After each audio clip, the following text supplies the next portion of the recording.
What can you tell us about this thing? Han pointed at the tracks. He carefully studied Abigail's expression, hoping to gain clues to how much of a threat the monsters were.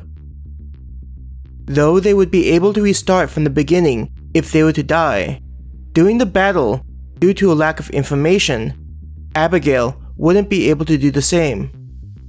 He mentally dismissed the idea of interfering and bringing her back from death. There wouldn't be a way to explain why the girl was able to be saved. Breathing in to settle her nerves, my friend Helen had left with others to scout out the location.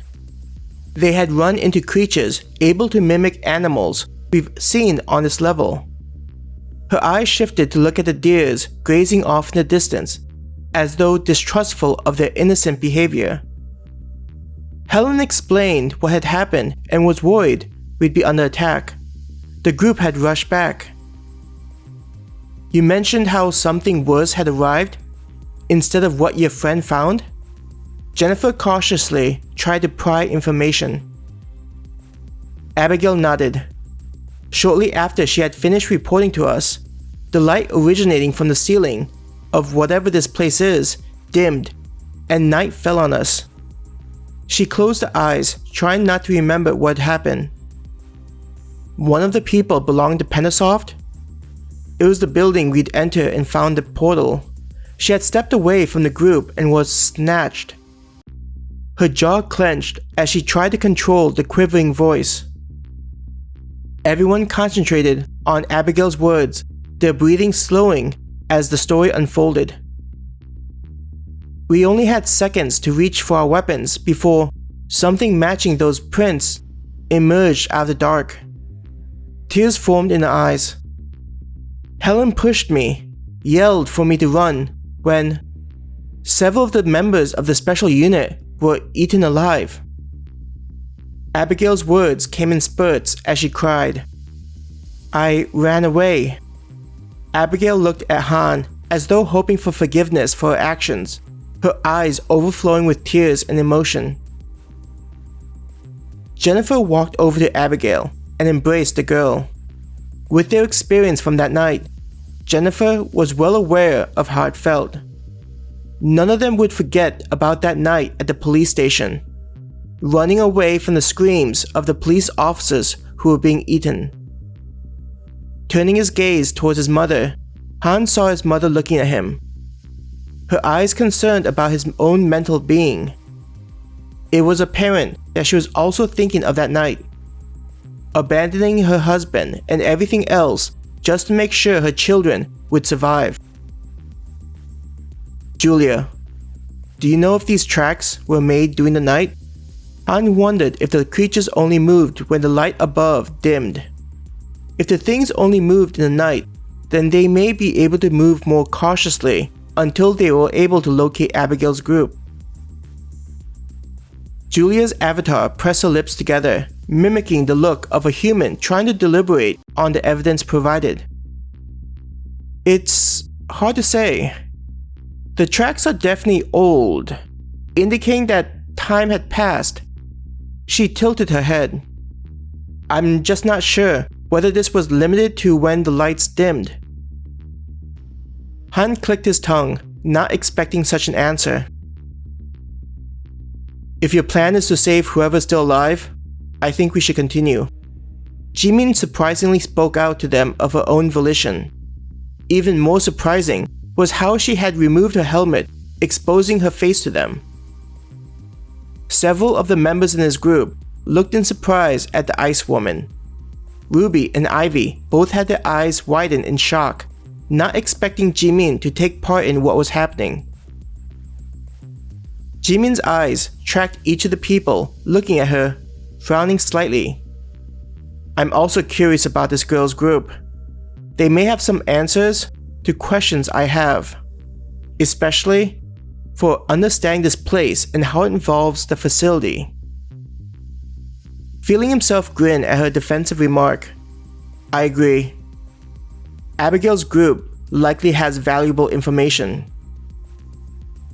Wait, Ruby smacked her hands together as though stumbling upon something in her mind. She looked at Abigail. You mentioned Pentasoft, right? Her eyes drilled into the girl. Stepping back from Ruby's intense expression, Abigail hesitatingly said, Yes. Why? She clearly didn't understand why Ruby behaved in such a manner. Ruby turned to Han. Pentasoft is a major rival to Star and Moon. Han widened his eyes at Ruby's words. The others took a bit longer to connect Ruby's words with her question to Abigail. They were the same as Abigail, not knowing what Ruby was referring to with her statement. Holy shit! Jackie snapped her fingers.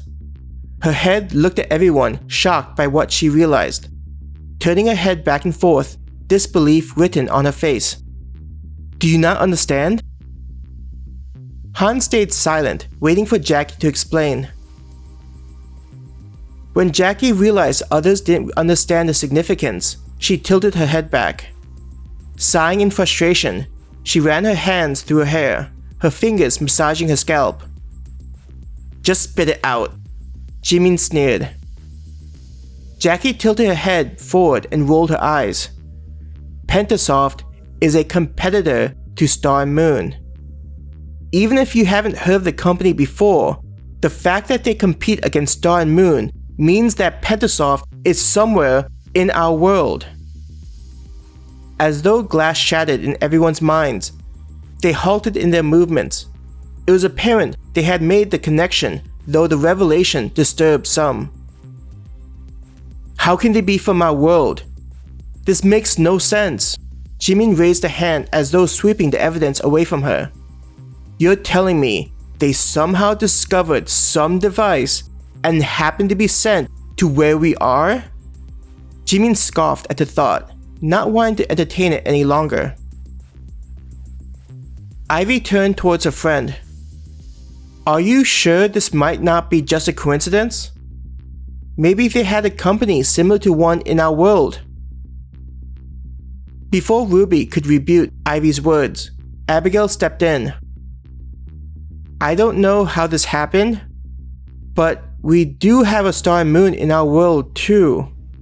Abigail looked hesitant, as though her words may spark a similar reaction to pouring gasoline on an open flame. Mouth hanging open, Ivy stared at the girl. Ruby looked vindicated by Abigail's reveal, nodding her head and chest puffed out. Raising her hand towards Abigail. See? Somehow Abigail and her group must have been transported to where we are. As though on a roll, she continued. If this world is a different one, then it still makes sense that her group could have shown up here. Han didn't point out the obvious flaw in the logic, especially the odds of randomly showing up on the same world they were located in.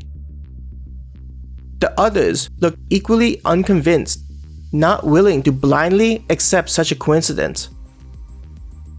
Considering this isn't something we should be trying to figure out now, I think we should keep going. Han, what do you think? Grace interrupted the flow of mystery generated by the former cheerleader. Harmony chimed in. I agree, though I'm curious. She paused. I think it's more important we find out what happened to Abigail's friends. They may be injured and in need of medical help. We don't know if they'll be able to respond like we're able to. Grace and Harmony's words were sufficient at bringing the group back to reality. However, Jimin looked impatient about reaching the survivors. It was evident she was determined to find out something, a secret she didn't seem to be willing to share with the others.